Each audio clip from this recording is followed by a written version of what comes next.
안녕하세요. 김민서입니다. 지난 영상에서는 1세대 생물 정신의학의 탄생, 그리고 크레펠린의 분류 체계, 퇴행 이론의 흥망, 그리고 신경성이라는 완충어의 탄생에 대해서 이야기해보았습니다. 이번 영상에서는 5장과 6장, 즉 정신분석의 부상과 그 한계, 그리고 대안들의 모색을 다루겠습니다. 시작하기 전에 이제 맥락을 짚어둘게요. 지금까지 이야기를 정리해보면 19세기에 치료적 수용소가 등장했지만 실패했고 뇌를 직접 들여다보려는 그런 생물정신의학의 첫 시도도 퇴행이론의 실패로 막혔습니다. 그리고 이 신경성이라는 완충으로 이제 어느 정도 숨통이 트였지만 실질적인 치료 방법은 여전히 없었습니다. 이 상황에서 이제 프로이트의 정신 분석이 등장하게 되는 겁니다. 네, 그럼 5장 정신 분석 그리고 정신의학의 단절부터 시작하겠습니다. 저자가 이 장에서 가장 강하게 이제 입장을 드러내는데요. 저자는 이제 프로이트의 정신 분석을 정신의학의 혁명이 아니라 반세기에 걸친 단절로 규정합니다. 혁명이라고 불러온 것을 단절이라고 이제 부르는 거죠. 이게 무슨 의미인지를 이해하려면 프로이트의 주장과 그것이 어떻게 확산됐는지를 먼저 봐야 합니다. 프로이트는 어린 시절에 억압된 성적 기억이 무의식 속으로 가라앉다가 성인이 되어 표면으로 떠오를 때 신경증이 생긴다고 주장했습니다. 핵심은 두 가지인데요. 하나는 성, 즉 섹슈얼리티가 정신질환의 핵심 원인이라는 것. 그리고 다른 하나는 그 원인이 의식이 아닌 무의식에 있다는 것. 이렇게입니다. 그래서 이 이론이 왜 당시 그렇게 강력하게 받아들여졌냐? 여러 이유가 있지만 쇼토는 특히 사회적 요인을 강조합니다. 중산층은 자신의 문제가 수용소가 아닌 상담실에서 해결될 수 있다는 점에 열광했습니다. 정신과 의사를 만나는 게 미친 사람으로 분류되는 게 아니라 이제 자기 자신을 탐구하는 세련된 행위로 여겨질 수 있다는 거죠. 지적이고 자기 성찰적인 활동으로 포장될 수 있었던 겁니다. 정치적 요인도 결정적이었는데요. 나치 독일을 피해 미국으로 망명한 유대계 정신이 이제 망명 분석가들이 미국 정신의학계를 장악하면서 이제 미국이 정신 분석의 중심지가 되었습니다. 이 망명 분석가들이 미국 의과대학의 정신과 교수직을 차지하고 교육 과정을 만들면서 미국 정신의학의 전체가 정신 분석적 방향으로 재편됐습니다. 1940년대에서 1960년대까지 미국 정신의학을 이해한 핵심인데요. 초기 정신 분석의 특성도 이야기해야 합니다.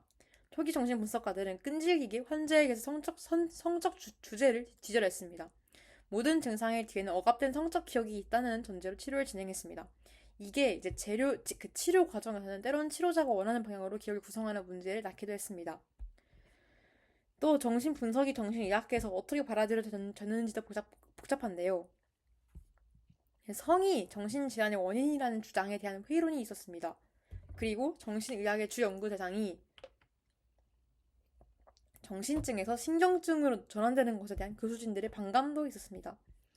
전통적인 정신과 의사들은 수용소에서 중증 정신병 환자를 다루는 사람들이었는데 정신분석은 그 환자들을 외면하고 부유한 중산층의 그 가벼운 신경증에 집중하는 것처럼 보였으니까요.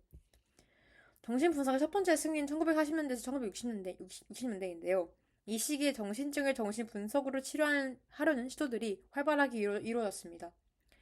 해리 스테크 설리번이라는 그런 분석가는 정신분열증이 불안을 극복하지 못한 것에 대한 반응이라고 봤습니다. 그리고 이제 프리다 프롬 라이만은 더 나아가서 정신분열증의 원인이 어머니라고 주장했습니다. 유학이나 소학에 극심하게 거부당해서 원한을 가지게 된 것이 정신분열증으로 이어진다는 거죠. 이 주장이 얼마나 큰 해악을 남겼는지를 생각해봐야 하는데요. 자녀가 정신분열증에 걸린 어머니들이 자신 때문에 자녀가 병에 걸렸다는 죄책감을 갖게 되었습니다. 이것은 증거도 없고 치료적 근거도 없는 주장이지만 정신분석이 지배하는 시대에는 이게 정설처럼 받아들여졌습니다. 정신분석의 한계를 쇼터는 여러 방향에서 지적합니다. 첫 번째로 타당성이 부족했습니다. 과학적으로 검증할 수 없는 이론이었죠. 무의식을 어떻게 측정하고 억압된 기억을 어떻게 확인하고 치료 효과를 어떻게 검증할 수 있는지에 대한 방법론이 없었습니다. 두 번째로 정신병의 진단과 분류를 외면했습니다. 정신분석은 질병의 본질에 무관심했습니다. 정신질환은 한 가지뿐이고 모두가 어느 정도 앓는다고 믿었습니다. 개별 질환의 분류와 감별이 불필요하다고 봤죠. 세 번째로 좋은 환자와 나쁜 환자를 구별했습니다. 좋은 환자는 젊고 지적이며 자기 성찰적인 중산층이었습니다. 나쁜 환자는 중증이거나 만성이거나 가난하거나 저항력인 사람들이었죠. 정신분석에 실제로 가장 도움이 필요한 환자들을 외면했다는 겁니다. 그리고 시간이 지나면서 정신분석이 유대문화권으로부터 이탈한 현상도 나타났습니다. 처음에 정신분석에 이제 유대인이 많이 포함됐던 것이 정신분석의 특성에 영향을 미쳤는데 세대가 지나면서 그 연결이 약해졌습니다. 이게 정신분석 운동 내부에서의 변화와도 관련이 있습니다. 다음으로 6장 대안을 찾아러 넘어가겠습니다. 정신분석과 수용소 어느 쪽에도 만족하지 못한 의사들이 다른 길을 모색했습니다. 이 장은 모색들의 역사인데요. 어떤 것들은 희망적으로 시작됐다가 실패했고 어떤 것들은 오늘날까지 이어지는 치료법의 씨앗이 됐습니다. 가장 먼저 이야기할 것은 열치료법인데요. 바그너 아우레크라는 의사가 신경매독 환자에게 말라리아의 혈액을 주사하는 방법을 개발했습니다. 말라리아 감염으로부터 이제 고열이 생기면 신경매독군이 죽는다는 원리였는데요. 부작용이 많았고 완치가 되지 않았습니다. 하지만 이후에 페니실린이 개발되면서 신경매독 환자를 효과적으로 치료할 수 있게 되었습니다. 이게 정신의학 역사에서 중요한 의미가 있습니다. 정신 이상처럼 보였던 것이 실제로는 세균 감염이었고 그 세균을 죽이니 정신 증상도 나았다는 겁니다.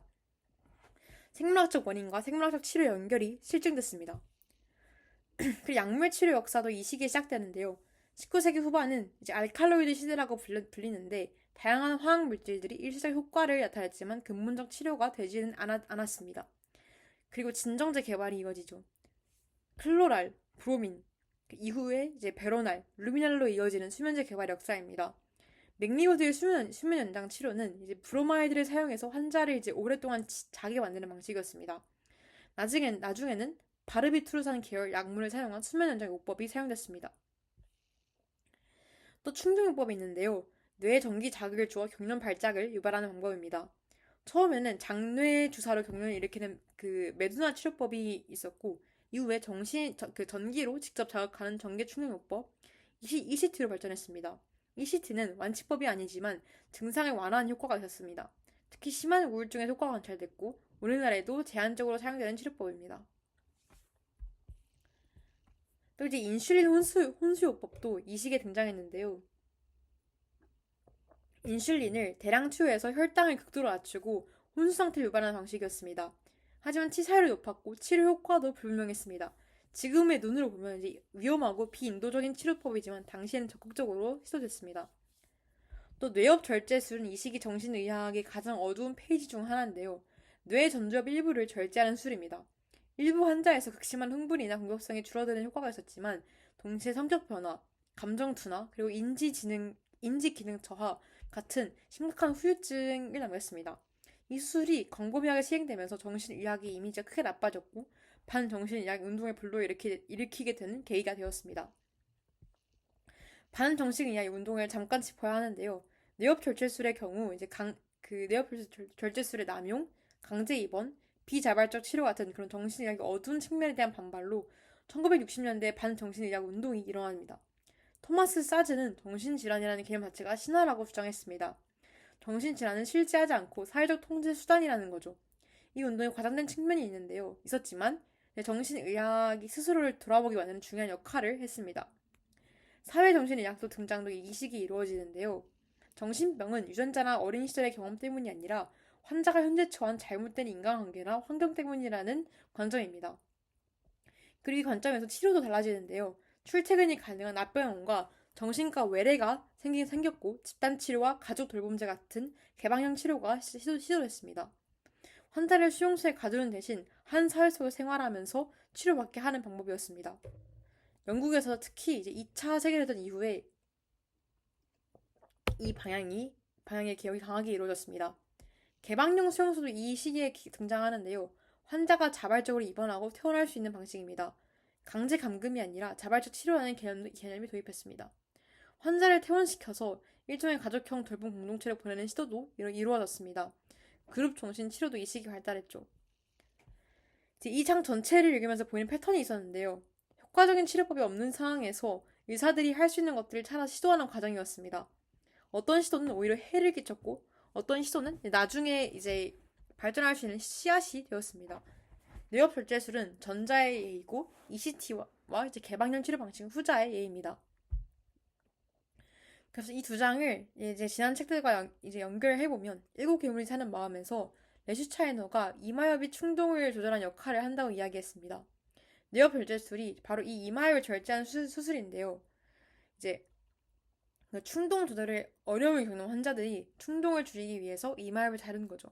효과가 있는 측면도 있지만 이마엽이 하는 다른 기능들, 즉 계획과 판단, 성격까지 손상시켰습니다. 뇌를 어느 정도 이해하지만 그 이해가 충분하지 않았던 거죠. 그리고 바른 마음에서 하이츠가 도덕적 판단이 집단의 영향을 받는다고 했는데 프리다 프롬 글라이만의 냉장고 어머니 이론이 그런 방식을 퍼졌습니다. 과학적 증거가 없어도 당시 그 정신의학 커뮤니티가 그 이론을 받아들이면서 정설이 된 거죠. 어떤 아이디어가 특정 집단에서 지배적 믿음이 되면 그 아이디어에서 바라는 증거가 나타나도 쉽게 받아들여지지 않는 현상이 정신의학 역사에서도 반복됩니다. 그리고 양육 가설에서 해리스가 부모의 양육이 아이의 성격을 결정하지 않는다고 했는데 냉장고 어머니 이론과 정반대되는 주장입니다. 어머니의 냉담함이 정신분열증을 일으킨다는 주장이 수십 년간 수많은 어머니들의 죄책감을 안겼습니다. 나중에 이 이론이 틀렸다는 게 밝혀졌지만 그 피해는 이미 일어난 후였습니다. 잘못된 심리학 이론이 실제 사람들의 삶에 어떤 해악을 미칠 수 있는지 보여준 역사적 사례입니다.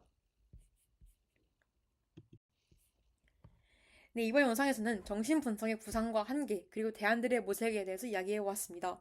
정리하면 프로이트의 정신분석이 사회적, 정치적 이유로 미국 정신의학을 반세기 동안 지배했지만 과학적 타당성 부족, 중증 환자의 외면, 진단 분류 무시하는 한계를 갖고 있었습니다. 동시 정신분석과 수용소에 만족하지 못한 의사들이 충격요법, 뇌혈결제술, 사회정신의학, 그리고 개방형 치료 등 다양한 대안을 모색했습니다. 어떤 것들은 해악을 남겼고 어떤 것들은 현대 정신의학의 토대가 되었습니다. 다음 영상에서는 생물 정신의학이 어떻게 부활해서 주도권을 다시 잡았는지, DSM과 제약회사가 정신의학을 어떻게 바꿨는지, 그리고 이 책 전체에 대한 제 감상과 비평을 이야기하겠습니다. 감사합니다.